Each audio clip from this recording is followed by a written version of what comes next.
오늘 함께 읽으실 말씀은 마태복음 20장 29절부터 34절까지의 말씀입니다. 그들이 여리고에서 떠나 갈 때에 큰 무리가 예수를 따르더라. 맹인 두 사람이 길가에 앉았다가 예수께서 지나가신 다음을 듣고 소리질러 이르되 주여 우리를 불쌍히 여기소서. 다윗의 자손이여 하니 우리가 꾸짖어 잠잠하라 하되 더욱 소리질러 이르되 주여 우리를 불쌍히 여기소서. 다윗의 자손이여 하는지라. 예수께서 머물러 서서 그들을 불러 이르시되 너에게 무엇을 하여 주기를 원하느냐. 이르되 주여 우리의 눈 뜨기를 원하나이다. 예수께서 불쌍히 여기사 그들의 눈을 만지시니 곧 보게 되어 그들이 예수를 따르니라. 아멘. 샬롬. 오늘도 말씀을 통해 하나님께 더 가까이 나아가는 하루 보내시길 축복합니다. 저는 오늘 본문 말씀을 통해 원하다라는 제목으로 말씀의 은혜를 나누기 원합니다. 마태는 예수님께서 예루살렘으로부터 약 27km 떨어진 여리고를 지나면서 두 맹인을 고치신 사건을 예루살렘 여행 중에 마지막 교훈으로 기록하고 있습니다. 당시 여리고성에는 수많은 맹인과 병자들이 있었을 것입니다. 그러나 본문에 언급된 두 맹인만이 기적을 체험했습니다. 그렇다면 다른 수많은 무리와 두 맹인이 달랐던 점은 무엇이었을까요? 두 맹인은 예수님께서 지나가신 다음을 듣고 달려나와 예수님을 불렀습니다. 소리를 질렀습니다. 주여 우리를 불쌍히 여기소서. 다윗의 자손이여. 두 맹인은 비록 시각장애를 가졌지만 거지였지만 하나님께서 약속하신 메시아가 오시면 반드시 자신들의 연약함을 치유해 주실 것을 믿었습니다. 그리고 지금 지나가고 있는 그 예수님이 바로 하나님이 약속하신 메시아 다윗의 자손이라는 것을 확신했습니다. 그렇기 때문에 예수님께 소리를 질렀습니다. 그리고 자신들을 불쌍히 여겨주시기를 간구했습니다. 여기서 주목해 볼 것은 이들이 예수님이 누구신지 정확히 알았다는 것입니다.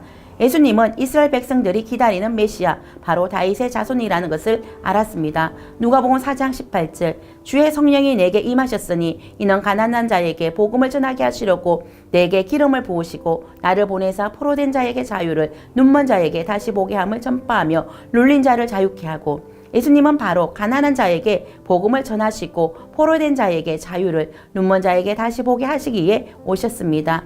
이 두 맹인은 눈먼 자에게 다시 보게 하시기 위해 오신 메시아 바로 다윗의 자손 예수님을 정확하게 알았고 그렇기 때문에 그분에게 소리를 질러 자신들을 불쌍히 여겨주시기를 간구한 것입니다. 이 두 맹인은 다윗의 자손 예수 그리스도 메시아를 통해 자신들의 삶의 문제가 해결될 것을 믿었습니다. 그러므로 불쌍히 여겨주시기를 간청한 것입니다. 그러나 이때 방해 요소가 있었습니다. 무리가 꾸짖어 잠잠하라고 했습니다. 이때 두 맹인은 어떻게 반응했습니까? 사람들의 방해로 예수님께 나아가는 길이 막히게 되었습니다. 그러나 이들은 사람들의 방해에도 막무가내로 더욱 소리를 질러 외쳤습니다. 더욱 소리 질러 이르되 주여 우리를 불쌍히 여기소서. 다윗의 자손이요. 이들은 환경을 초월하여 주님께 부르짖어 기도했습니다. 환경에 막힘이 있을 때 어떻게 해야 할까요? 더욱 소리 질러 부르짖어야 하는 것입니다. 맹인들은 무리가 꾸짖어 잠잠하라고 한 그 말에 묶이지 않았고 자신의 문제를 해결해 주실 예수님께 부르짖었습니다. 우리도 환경을 초월하여 주님께 부르짖어 기도해야 합니다. 아무것도 염려하지 말고 오직 모든 일에 기도와 간구로 우리의 필요를 하나님께 아뢰면 되는 것입니다. 이들이 사람들의 방해에도 불구하고 예수님께 더욱 소리질러 부르짖었을 때 예수님께서 머물러 서서 그들을 불러 이르시되 너에게 무엇을 하여 주기를 원하느냐 라고 질문하셨습니다. 맹인들이 예수님께 부르짖어 기도할 때 예수님께서 머물러 서시고 그들을 불렀습니다. 그리고 무엇을 하여 주기를 원하는지 그들이 이렇게 애타게 부르짖는 원함이 무엇인지 질문하셨습니다. 이는 맹인들의 원함이 무엇인지 직접 그 대답을 듣기 위해서입니다. 이때 이 맹인들은 그들의 원함을 주저하지 않고 정확하게 말씀드렸습니다. 주여 우리의 눈 뜨기를 원하나이다. 예수님은 우리의 부르짖음에 귀를 기울이십니다. 우리의 고통 소리를 외면하지 않으십니다. 주님은 이 시간 우리에게도 동일한 질문을 하십니다. 너희에게 무엇을 하여 주기를 원하느냐? 여러분은 예수님께서 여러분에게 무엇을 하여 주시기를 원하십니까?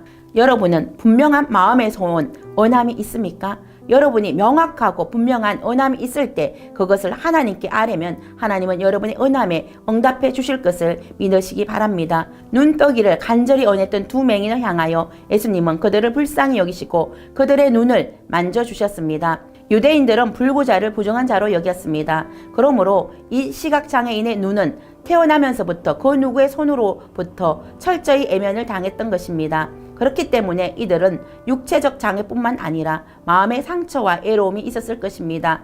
이런 그들을 위해 예수님은 말씀 한마디만 가지고도 그들의 장애를 고쳐줄 수 있었지만 직접 그들의 눈을 만져주심으로 예수님의 따뜻한 온기를 전달해 주어 육체의 장애뿐 아니라 마음의 장애도 어루만져 주신 것입니다.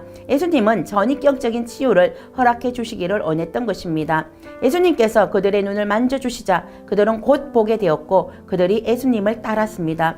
이들은 예수님의 따뜻한 만져주심을 통해 적극적인 치유를 받았을 뿐 아니라 그 즉시 예수님의 제자가 되어 예수님을 따르는 제자의 삶을 살기로 결단했습니다. 이제 맹인이 아닙니다. 이제 더 이상 거지의 삶을 살 필요가 없습니다. 이제 두 눈이 밝은 예수님의 제자의 삶을 살 수 있게 된 것입니다.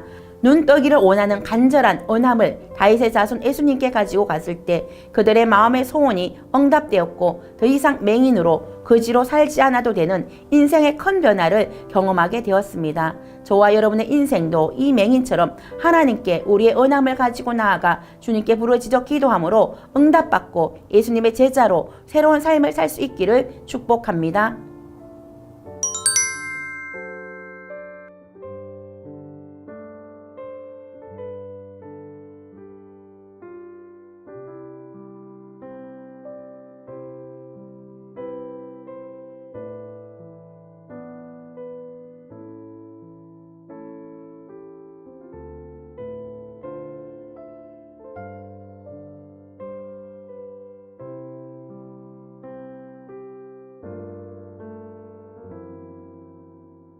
기도하겠습니다. 두 맹인이 예수님께서 지나가신다는 소리를 듣고 부러지어 기도함으로 눈을 뜨는 놀라운 은혜를 경험한 것처럼 우리도 우리의 삶의 문제를 가지고 하나님께 나아가 부러지어 기도함으로 응답받는 은혜의 삶을 살게 하옵소서. 예수님의 이름으로 기도드립니다. 아멘.